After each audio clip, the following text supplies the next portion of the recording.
All right, so guys, this call is definitely more geared towards people, agents that have been here for really less than a year.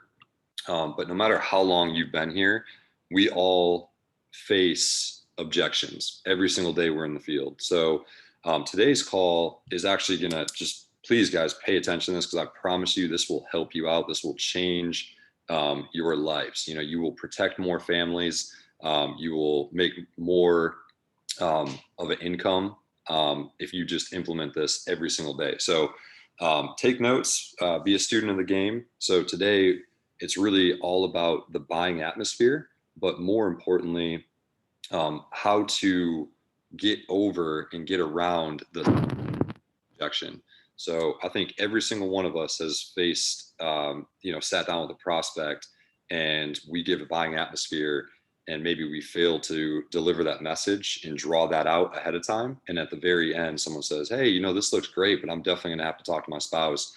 Or you might give a buying atmosphere and ask them for a simple yes or no. And they kind of stop you before you even do a full demo. And they say, hey, Bryan, this is great. But just let you know, I can't make a decision without talking to my spouse. So we're going to talk about how to overcome that. And guys, I promise you, this works. Actually, just last week, I sat down with two different prospects. And right when I gave them the buying atmosphere, it was just the first part of that buying atmosphere too. It was right when I was asking them, hey, Mrs. Prospect, I'm going to go ahead and just run you through the benefits. And if you like what you see at the end, if it makes sense, let's go ahead and get you covered today because you never know what's going to happen in the future. And if for whatever reason you realize at the end that it's maybe not what you're looking for, that's totally fine too. I want you to feel comfortable just telling me no.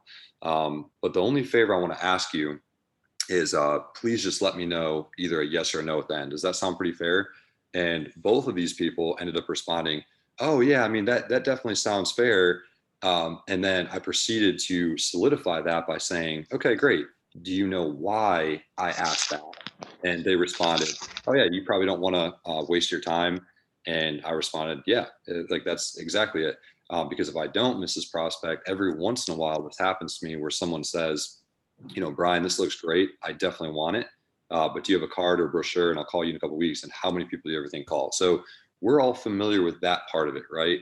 And once I asked them, like they definitely responded with a positive, yes, that sounds fair. And then when I proceeded to really dig into that and draw and further explain why I'm asking them specifically why I want a yes or a no at the end, both of these people said, oh, okay, I get it. Like it clicked in their head where they're like, oh, I get it. Okay, he's asking me to make a decision today, right? We want to be very thorough, guys, with drawing that out to give them a valid reason why. And it clicked to them, and both of these people responded, oh, okay. Well, just to let you know, I'm not going to make any decision until I talk to my spouse first. So, who all has experienced that before? Right? I think we've all been in that situation. So, guys, it's pretty simple, and I guess the why behind this, it's one thing to say, oh, that's totally fine. Well, let me just show this to you anyway, guys. That's not going to work, right? The reality of it is, people make decisions based on emotion in this business, right? So if they already tell you ahead of time that they're not going to make a decision without talking to their spouse, then essentially, I hate to say it, but you are just wasting your time. So my train of thought is either do one of two things. If you get the spousal objection and you can't quite overcome it, because this is not foolproof, you're not always going to overcome this objection. But if you can't make it around it, then simply set up an appointment. I know we're all like gung ho guys and trying to do demos and really put that focus on doing demos, which is fine.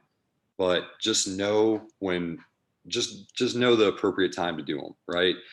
Because essentially you are just wasting your time if you're talking to someone and they object and tell you they're not going to make a decision, and then you proceed to fly through the benefits and show them a cost. I get it. Again, sense of urgency. If it's one of those situations where based on your demo goal card, you have 10 minutes until the next goal period, and you're like, I really, really need to get a demo. Guys, it's a good habit to form. So I'm not saying to not 100% do that. but just know when it's the appropriate time.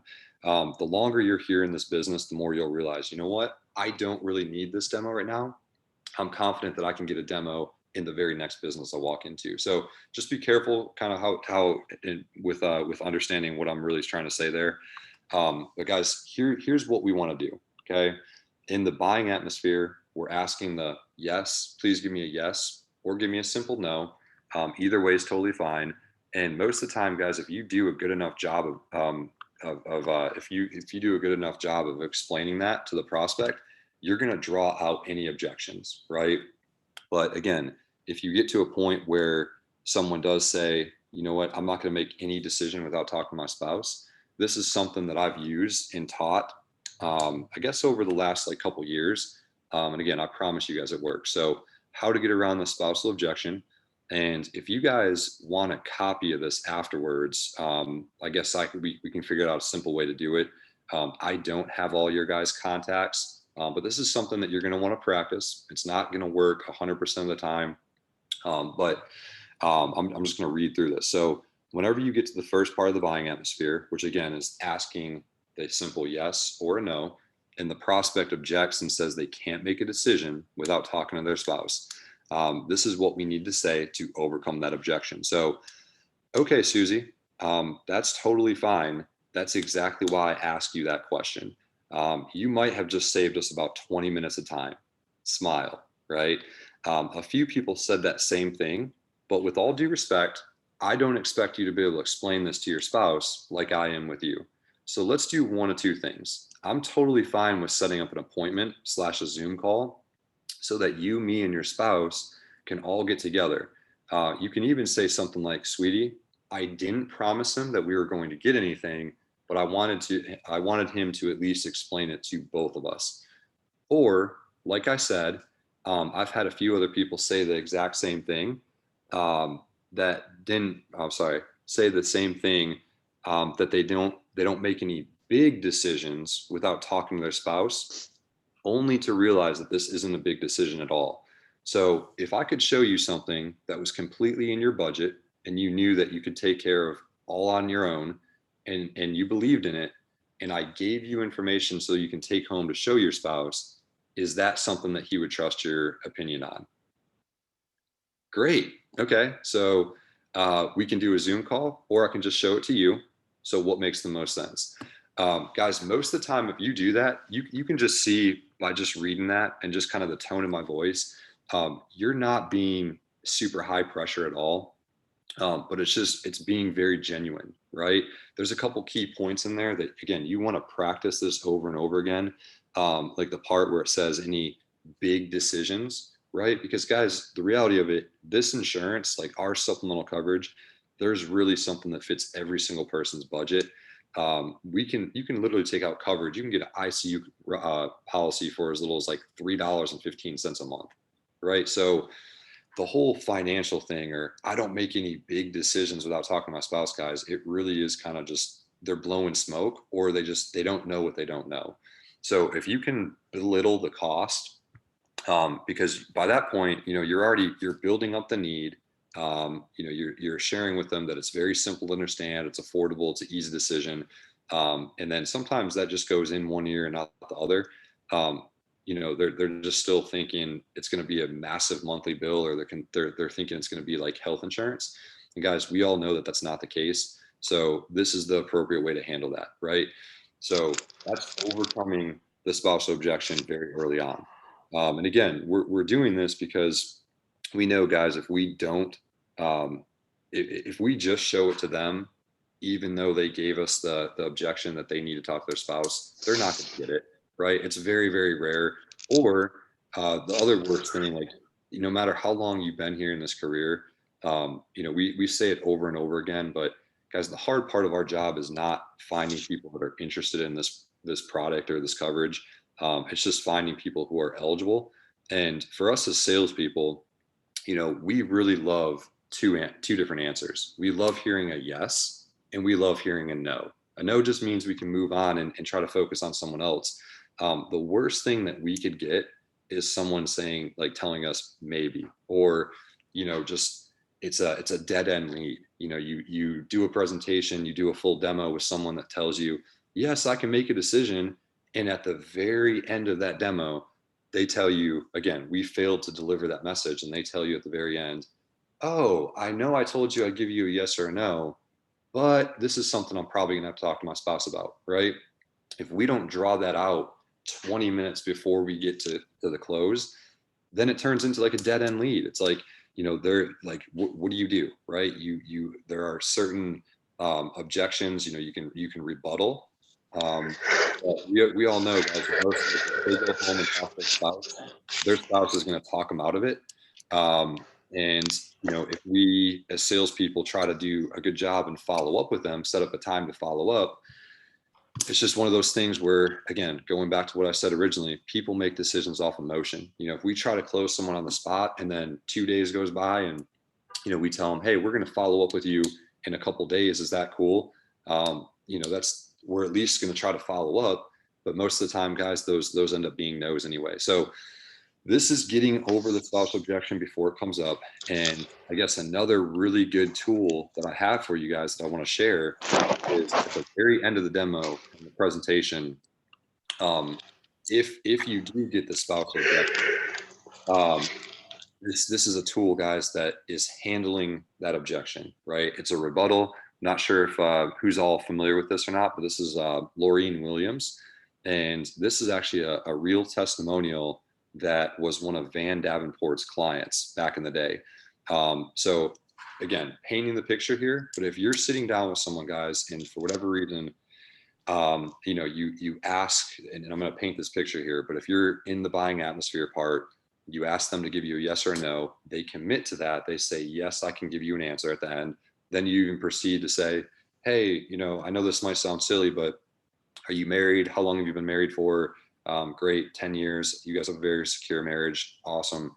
So this might sound silly, but if you know, I'm not going to wake up tomorrow morning and read husband divorces his wife because he enrolled in a cancer policy without her permission. I'm not going to hear that tomorrow, am I? No, of course not. Okay, great. So he would trust your opinion? Yes, he would, right? Let's just say we're doing everything perfect, and at the very end of the presentation, you still hear, oh my gosh, Bryan, I know I told you I'd give you a yes or no, and then I can make a decision. But somewhere along the line, when you were presenting this to me, I got confused, right? Confused prospects, guys, rarely buy. And so you know, things happen where sometimes you're doing a presentation and you maybe oversell it. You're lingering on the price. People are like, man, I'm a little bit confused now. There's so many options. I'm definitely going to have to talk to my spouse about this. So again, if that's the situation, guys, whenever someone has to talk to another person, it's a great testimonial to share.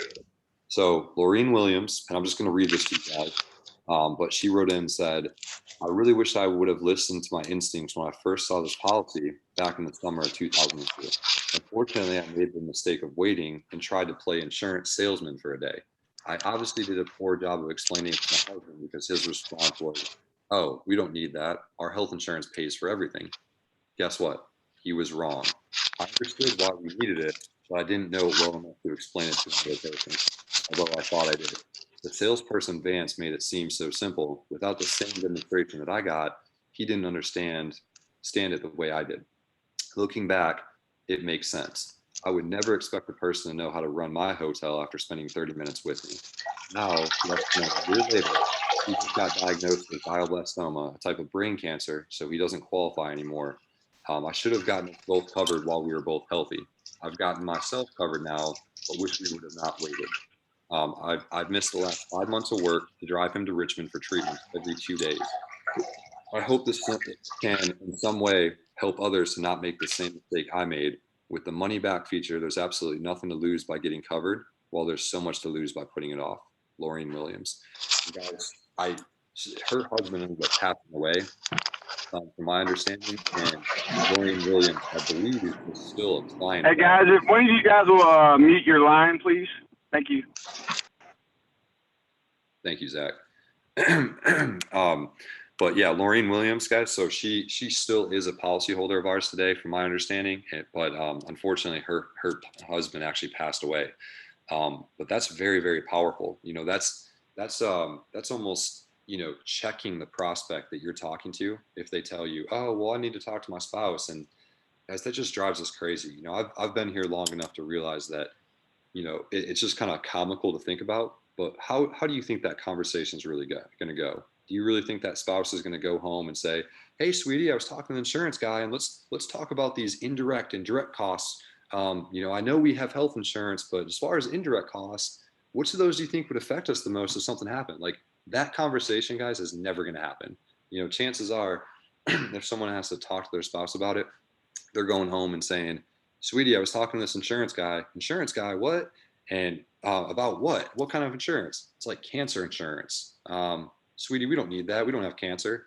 It's like, it's a very vague conversation that is had, guys. So we got to do we got to do our job and really have our hearts and mind on service to make sure that we are there. Because the reality of it in this business, we really do have one opportunity, guys, to protect families. And most of the time that's going to happen on the first interaction. Now, again, occasionally, yes, you might have, the fortunes in the follow-up. We always say that. I think more so that's more on the lines of business follow-ups. But yeah, I mean, definitely always follow up with your prospects, guys. But just know that most of the time you have one opportunity. So make it the best opportunity when you're talking to them. So hopefully that's helpful. Do we have any questions about either that testimonial or how to get over the spousal objection? Is there anywhere that we can actually get a copy of that testimonial? Sure. So this one, do you guys, so like I mentioned, I'm going to provide you guys with my contact number. So if you guys want to get a pen and paper ready, just write it down. And then anyone who wants a copy of this, go ahead and shoot me a text with your email. And then I will put together a mass email. And by the end of the day, this will go out to all you guys. Or I guess let's just make it simple. In the next like 20 minutes, everyone that wants this, send me your email and I'll get it out before, what time is it right now? Before 9 o'clock.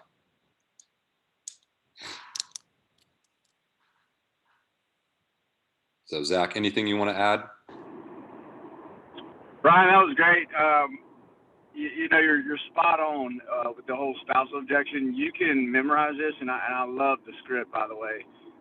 It really does carve out the objection, especially affordability, and you're absolutely right. Once you leave there and that spouse tries to go home and say, this guy came by talking about, cancer insurance today, you're 90% chance never going to see or hear from them again.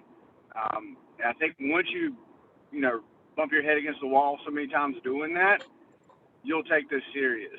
And it's just, obviously we can kind of help you in the beginning, but until you get personally frustrated, that's when you'll really start to nail down these scripts. And I would just say memorize it, practice it over and over and over.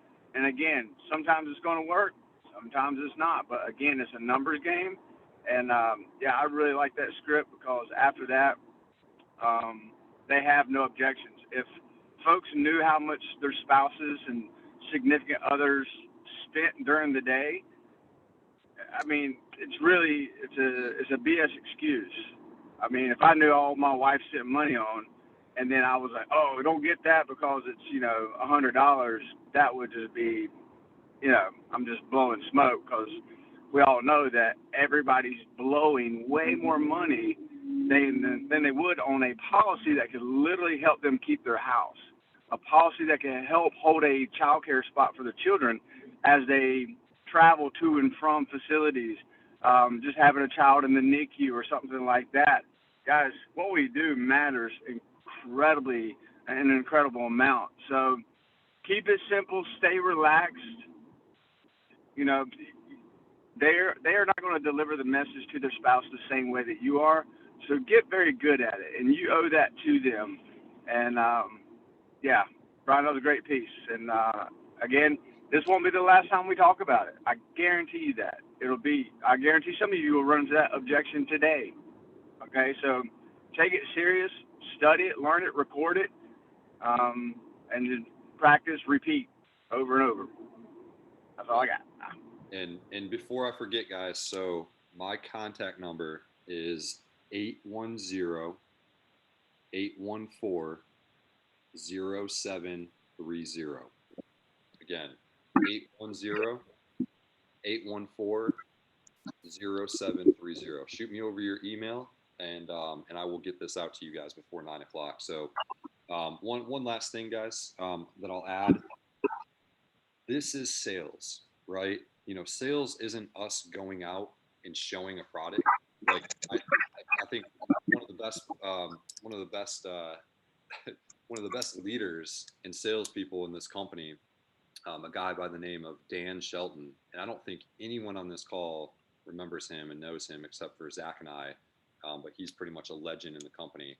Actually spent about, I think it was like 25 or 30 years with combined insurance and saw the better opportunity here with Family Heritage and was our Eastern Division president for some time.